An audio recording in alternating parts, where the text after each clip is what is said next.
रेणु दाहालले हार्नुका 5 कारण यस्ता रहेका छन्। नेपालको पछिल्लो चुनावले धेरै ठाउँमा अनपेक्षित परिणाम देखायो। त्यसमध्ये सबैभन्दा धेरै चर्चा भएको परिणाम मध्ये एक हो चितवनमा रेणु दाहालको हार। लामो समयदेखि राजनीतिमा सक्रिय भरतपुरकी पूर्व मेयर र प्रभावशाली राजनीतिक परिवारकी सदस्य भएर पनि किन उनले चुनाव हार्नु पर्यो?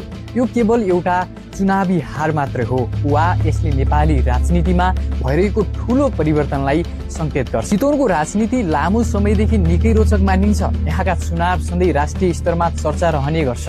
रेणु दाहाल पनि चितवनको राजनीतिमा अपरिचित नाम होइनन्। उनी भरतपुर महानगरपालिकाको मेयर भएर काम गरिसकेकी नेता हुन्। विकासका केही कामहरू पनि भएका थिए, तर त्यसका बावजुद यसपटक मतदाताले फरक निर्णय गरे।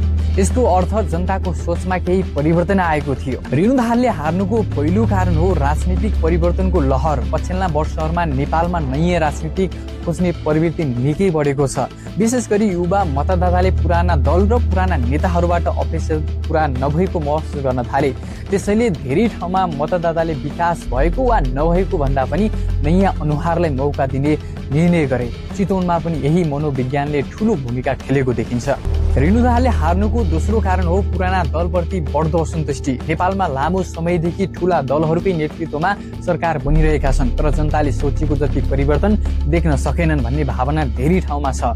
त्यसैले मतदाताले कहिलेकाहीँ स्थानीय स्तरमा राम्रो काम गर्ने नेतालाई पनि केवल दलको प्रतिनिधि भनेर हेर्न थालेका छन्।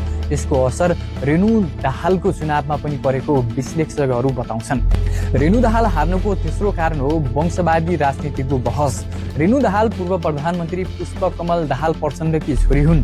कतिपय मतदाताले उनलाई व्यक्तिगत रूपमा भन्दा पनि परिवारवादी राजनीतिसँग जोडेर आलोचना गरे। नेपालमा अहिले नेताका आफन्तहरूलाई टिकट किन भन्ने बहस निकै बढेको छ र चितवनमा पनि यस विषय चुनावी चर्चा बन्यो। चौथो कारण हो विगतका विवादहरूको प्रभाव। विशेष गरी 2074 सालको भरतपुर मेयर चुनावमा मतपत्र च्यातिएको घटना निकै चर्चामा आएको थियो। यद्यपि त्यसपछि पुनः मतदान भएर पनि विजयी भएकी थिइन्, तर त्यो घटना अझै पनि राजनीतिक बहसको विषय बनेको थियो। कतिपय मतदाताले त्यसलाई नकारात्मक रूपमा सम्झिरहेका थिए। रेणु दाहालले हार्नुको पाँचौं कारण हो मतदाताको मनोविज्ञान। चुनावमा कहिलेकाहीँ विकास मात्र पर्याप्त हुँदैन। मतदाताले कहिलेकाहीँ अब नयाँलाई मौका दिनुपर्छ भन्ने भावनामा निर्णय गर्छन्।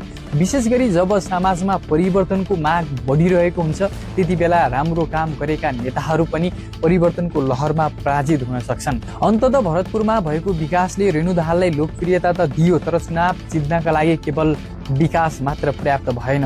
राजनीति केवल कामको हिसाबले मात्र होइन, जनताको भावना, समयको माहौल र परिवर्तनको चाहनाले पनि निर्धारण गर्छ।